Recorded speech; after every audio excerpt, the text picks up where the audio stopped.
Hey guys, it is Joey on a rainy afternoon here in New Jersey. I got my twinkly lights going already. It's so dark. It's only 4:30 here, and it's just so dark outside. But today I have pretty much all my Black Friday Blu-rays have come in, and they're here. And I'm going to, just go through them with you and tell you how much I got them for. These are all from Amazon, and I think some of them are still on sale. So check it out. But I'll tell you what it is and how much I paid for them. If I could find all of the prices. Let's see. Let me bring all this up. You order details. All right. So this one is separate. Let me get the big bulk of them together. I wish they had it easily accessible. Let me just bring it up.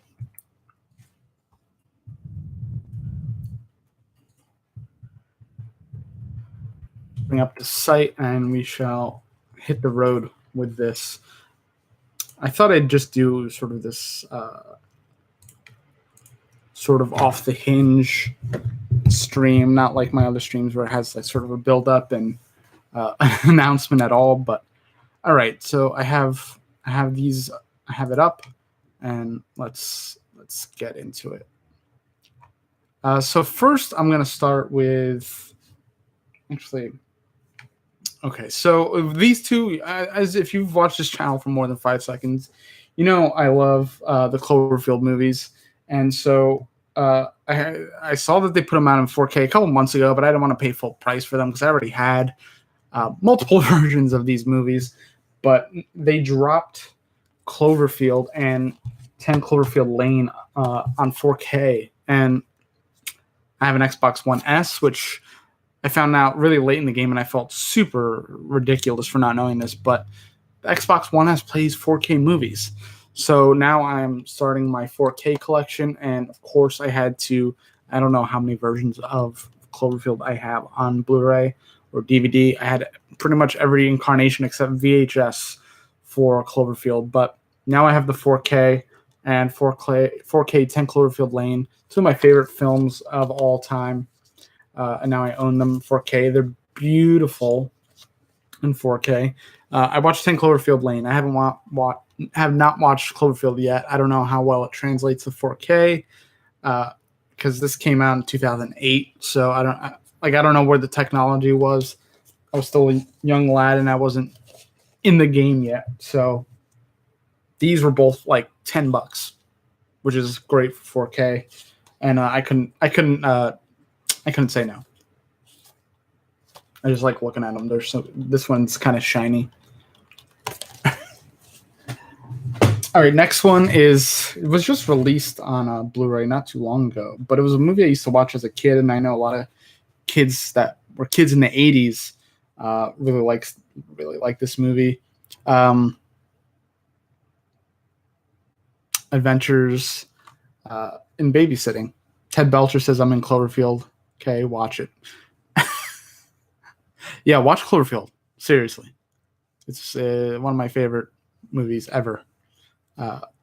Some people don't like the POV kind of style of Cloverfield. Some people left the theater. I remember when the movie came out, people left the theater because it made them sick and there's a lot of franticness. But it was like adrenaline for me. It was just, I loved it from beginning to end when I saw it in the theater.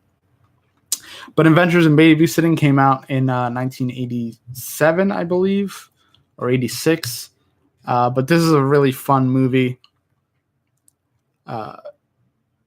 Really fun movie from my childhood. It came out a couple years before I was born, but still love this movie. Watched it all the time as a kid.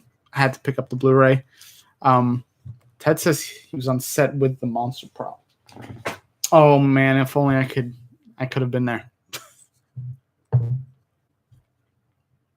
Part of the Thor series. Oh, you're in part of that. Another one, if you watched Obnoxious and Anonymous, you already know. I bought National Lampoon's Christmas Vacation. Also, another one of my favorite holiday films. Did not have it. This was a good a lot of these films, these classic films that I didn't own, went on sale this Black Friday, and I picked up a whole bunch. Another one, Edward Scissorhands. I picked up two. I mean, Edward Scissorhands isn't not uh, a Christmas movie per se, but it is very Christmassy, and they usually play it around Christmas, and it's I have my gripes with Johnny Depp, but early Johnny Depp is fine. Young Johnny Depp is great. Edward Scissorhands, fantastic film. And then another classic, Home Alone, the first one. I bought this, and then like a couple hours later, they had the dual set Home Alone 1 and 2 on sale for like $2 more than I paid for this. So I'm debating. I think it's still on sale. I'm debating just buying that one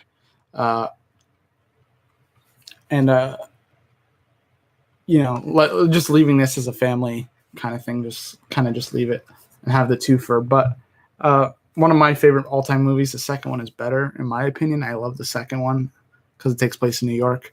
So it's just a little bit more magical. The most magical thing about Home Alone 2 is the fact that he was in Rockefeller Center and there was absolutely nobody there.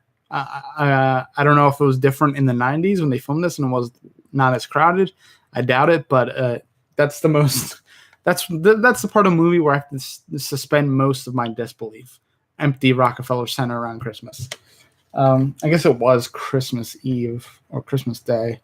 Still, there would still people be there. There would still be people there. English. This was another one. It was like $4. Grand Budapest Hotel. I've tried to watch this movie several times, but could not finish it. For some reason, I just could not.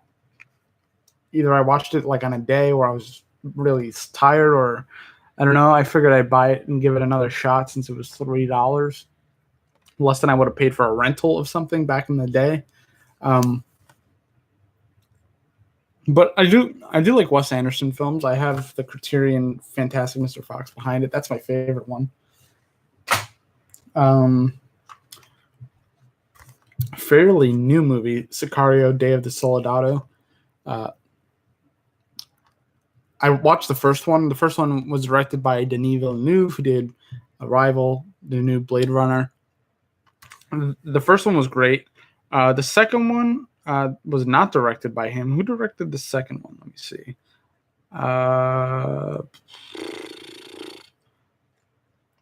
Stefano Sollima. I have not watched this.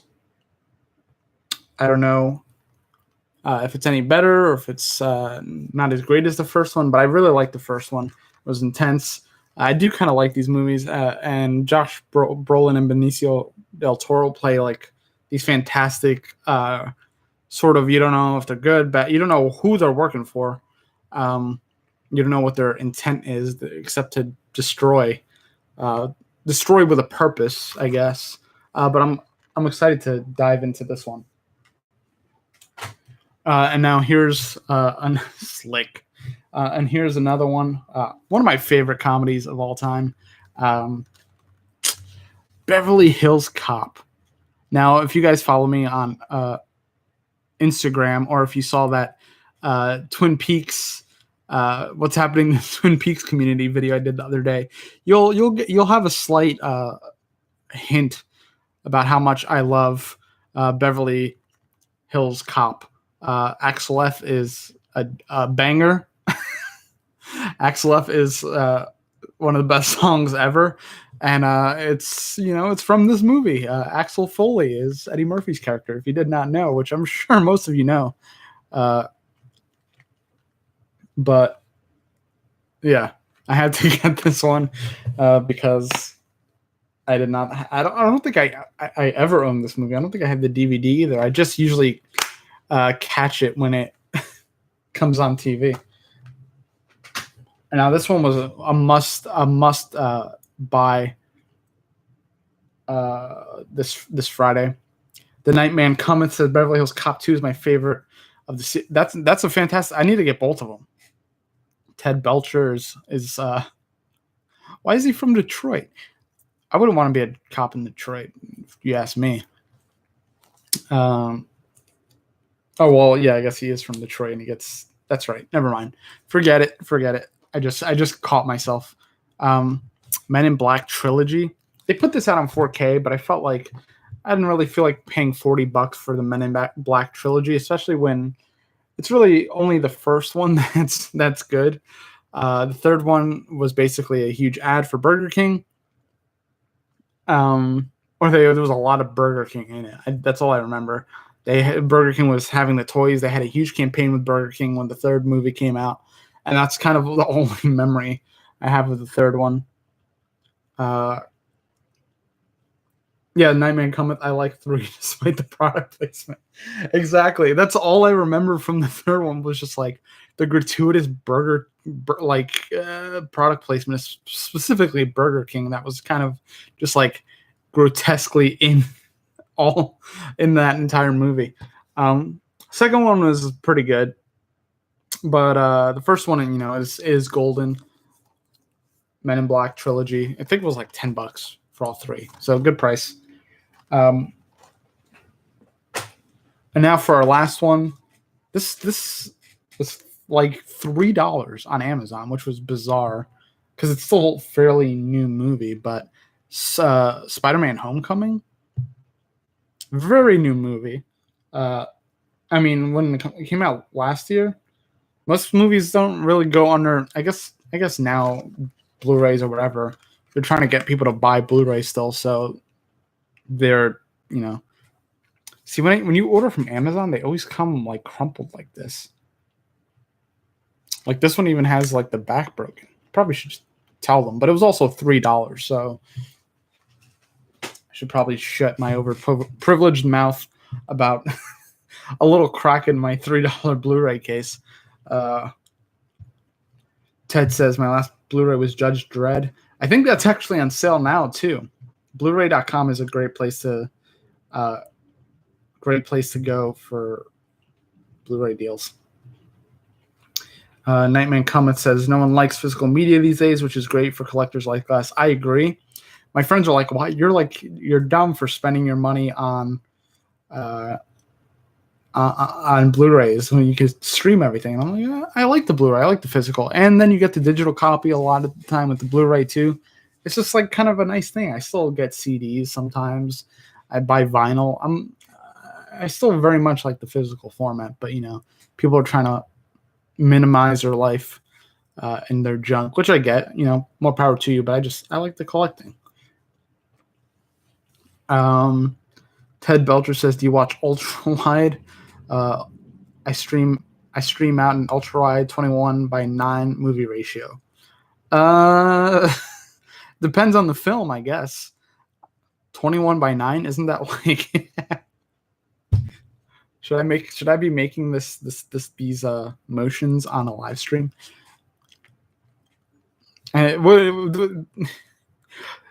Dunkirk. I watched Dunkirk in 21:9. It's just one narrow strip on my TV screen. Lights Above says, "What about the Power Rangers Krispy Kreme donuts?" And I forgot about that too. Oh man, don't you love it? You know who's synonymous with product placement these days? Adam Sandler. All the Netflix Adam Sandler movies are like just like hour and a half long ads for Bud Light and other very general things, other really crappy beers. Olive Garden. Yeah, Olive Garden.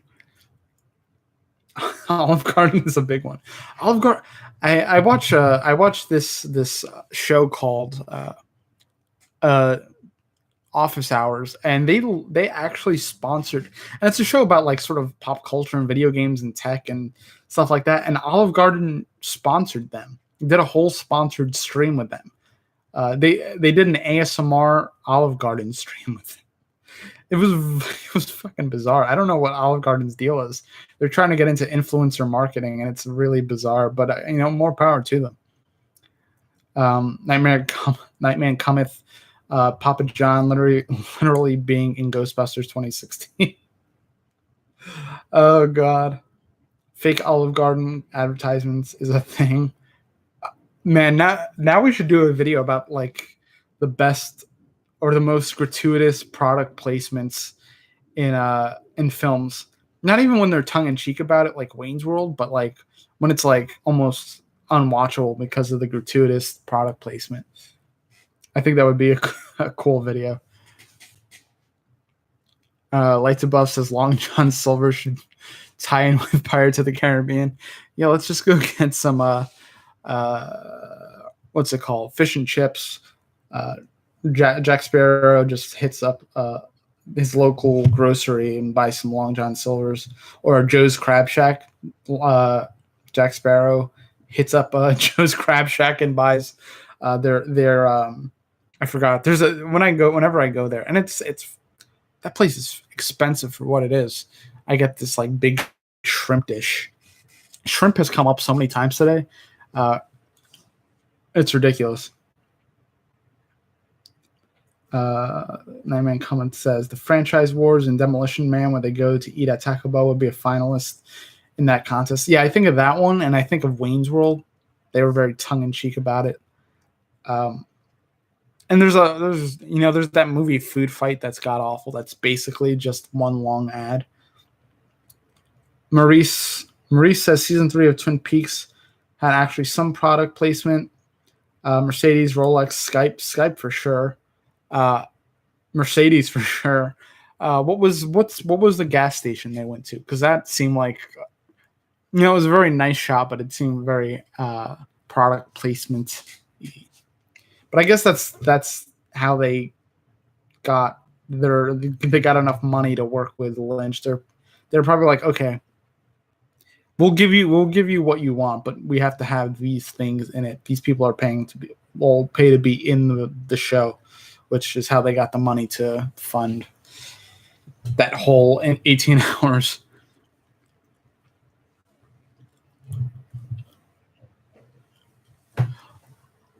Lights Above says James Bond does product placement all the time, but it's subtle. But like they're kind of like, you're gonna get that with James Bond. Like they always have that Bond card that comes out whenever a new movie comes out, like the Bond edition. I can't even think of a brand right now, Mercedes Bond edition or something like that. But Bond is synonymous with product placement. Nightman Cummins says they gave Andy a Rolex and made everyone think he turned corrupt. No, Andy just knows how to spend and save his money. Maybe he was corrupt. I don't know. There's a lot of unanswered things there. He ended up with the fireman after all. I think of course we know there's more to Andy than meets the eye, but Lights Above says Ashton Martin. Yeah, that's right. Those are those high class cars in James Bond. Ted Belcher says we don't have Halo on PC yet. America is held hostage by TV. What? Oh, you mean you don't have Halo on PC? Oh man, I could talk about that. I was a huge fan of Halo. I actually bought the Halo the other day, the Master Chief Collection. But yeah, there was that some kind of mod or something that was out a couple months ago, a Halo PC mod that people were playing by the hundreds, maybe thousands, and Bungie got it taken down, or Microsoft got it taken down, which is super shitty. It's their own damn fault. There's a high demand for Halo on PC, and they refuse. Ted Belcher says electricity bill. Ted, I'm cognizant of that, and these are energy saving or energy efficient lights by Philips from Target. Product placement not sponsored. Hey Target, but call me Target. Ted Belcher says MapleStory on iPad is my main grind now. 150 days, I'm still pushing level 134 till 200. I played MapleStory over a decade ago. I have not played MapleStory in a long time. I was never really into it, but I did play it.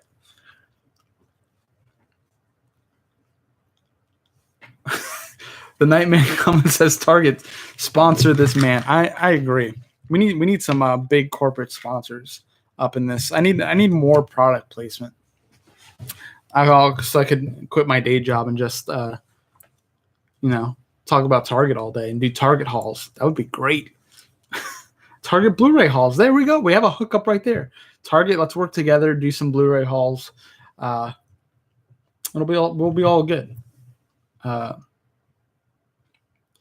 Ted says, "Thank God you can say you played Maple. Maple Story was released this year on iPad and nobody's max level yet. I don't know if I could get back into that game. It caused a lot of controversy among my group of friends back in the day. And I just said back in the day. I'm 27, and I said back in the day. Whoops. I'm the 81st highest Corsair. I have a chance to hit 200 first. Go for it, dude. Nothing's stopping you except time itself."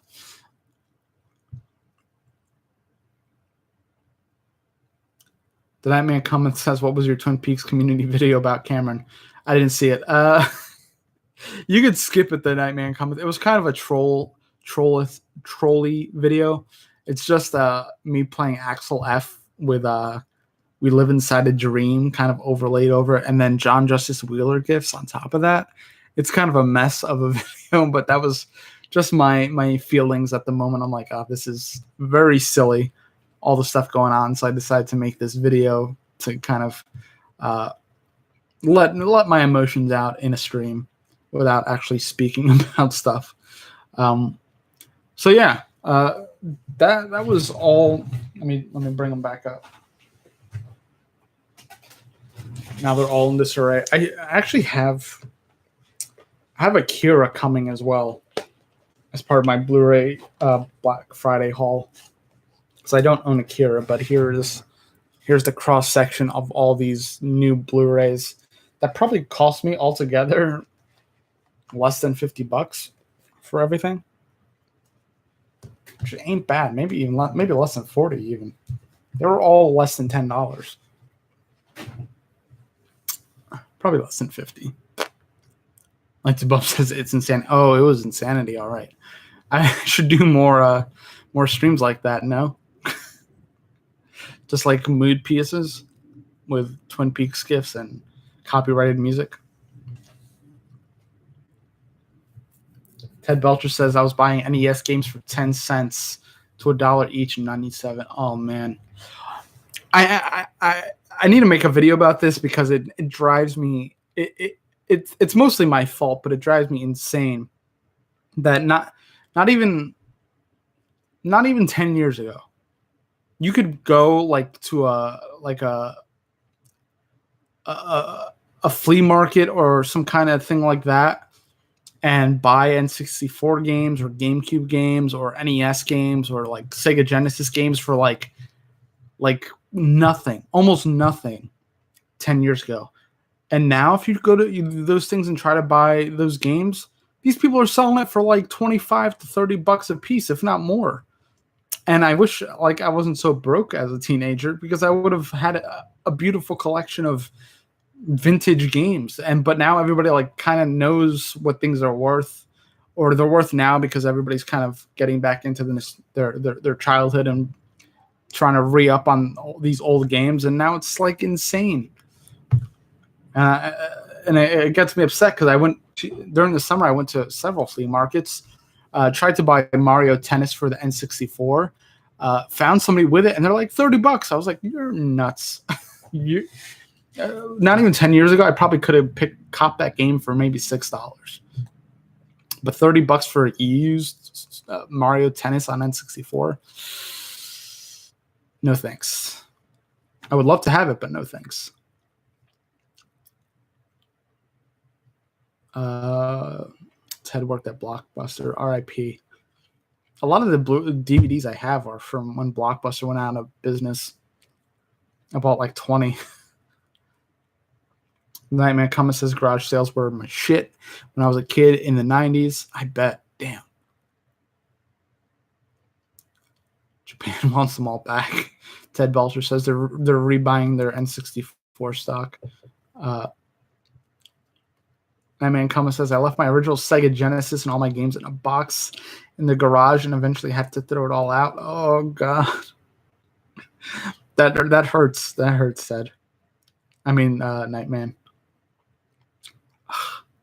I have my Sega Genesis 2 still. It's luckily it's in like a plastic box, and I'm planning on bringing it up and using it. That thing needs some. Last time I checked, it still worked, but my Dreamcast actually degraded over the years, and the little laser that reads the disc like just burnt out or something, or just it just stopped working, which kind of sucked. But we also, played the dream. We had the Dreamcast in our house, and we played that thing to death. So it's not no surprise that it stopped working.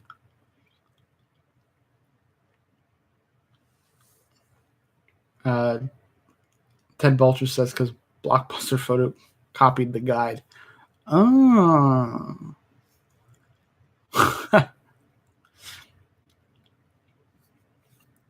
What's up, God Leo? Lights Above says, do you collect any VHS movies? I still have a lot of my VHS tapes still, but I usually don't seek them out. I have friends that still collect VHS, but that's not one I can totally get into because I really don't have the space for it, to be honest. Blu-rays and DVDs are easy because they're kind of small. And I mean, I barely have enough room for my books anymore. They're kind of just piles of books everywhere. Ted Belcher says, pull out the DVD covers inside. Oh no, I got what you were saying. There was a lot of people doing that back during the Blockbuster days, just burning their rentals. Even with the VHSs, people would tape either HBO or whatever, or they would go rent VHSs and tape those. It was a wild time. But I guess now you could just stream anything if you know where to look. Nightman Comment says, the first console that could connect to the internet that blew my mind when I first got the Dreamcast, but the novelty wore off. It was ahead of its time in a lot of ways. I should probably do a video about the Dreamcast because I really think it was underrated, but it was also, I think, a little too early, unfortunately. It had the online play with the first one, but like the bandwidth wasn't there yet. There wasn't any killer apps for it. Phantasy Star Online, like there was so many. If it was a couple years later, it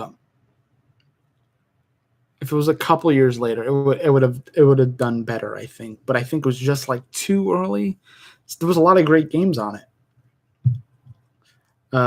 Ted Belcher says Dreamcast was sold at Toys R Us. Toys R Us sucks to buy games. I agree. And that's why I think that's part of why the reason they went under, although they're coming back now. Maybe every couple of weeks you hear something about Toys R Us returning. But I think that's where they screwed up. They rarely discounted.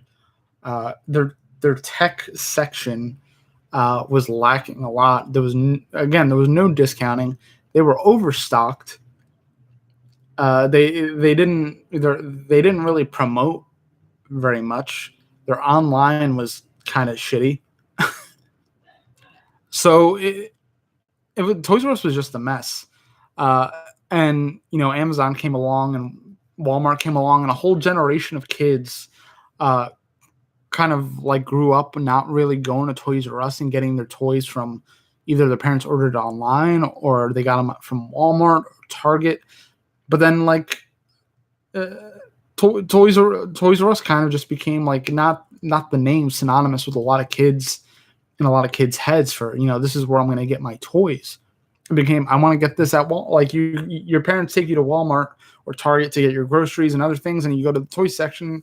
That's in your head. That's where you get toys. So like, if you don't go to Toys R Us, you don't like care. You don't care about Toys R Us. You just want, Target has the toys I like. Walmart has the toys I like. So Toys R Us dug their own grave. I have a lot of opinions about Toys R Us. Nightman Comment said, I played Crazy Taxi on Dreamcast, and that was mostly it. Great game though. Crazy Taxi was phenomenal. good soundtrack, memorable soundtrack, The Offspring, and Bad Religion, and a whole bunch of other people. There was a game that was called Speed Devils on Dreamcast that I was obsessed with. Sonic Adventure was another great one. I have to do a Dreamcast like retrospective video or something. I haven't made enough gaming videos, but if you guys are interested, I'll totally make like a whole Dreamcast or Genesis retrospective and like pull out all my old gear and we could talk about it and show it off. But for now, I think I'm going to close it there. Thank you guys for watching, participating in the chat. We kind of talked about a good variety of things in such a short amount of time. So it was a good show. If you guys are new here, if anybody's new, please subscribe, like the video, and turn on the little notification bell so you know when I go live and when new videos go up and whatnot. That would be super cool. Caleb says, well, apparently the Toys R Us company has resurfaced as a toy brand called Jeffrey's Toy Box. Jeffrey was the name of the giraffe from the logo. Oh, I know Jeffrey very well. I have a couple pictures of the Jeffrey. But now that that was like the initial thing they said a couple months ago, but now like they withdrew from the brand Toys R Us auction like last week or something, or 2 weeks ago. So now it might still be Toys R Us. I don't know. It's very confusing, and I don't know what's actually happening there. But again, I'll see you guys later. Thank you for watching. I appreciate it, and I'll catch you in the next video. See you later.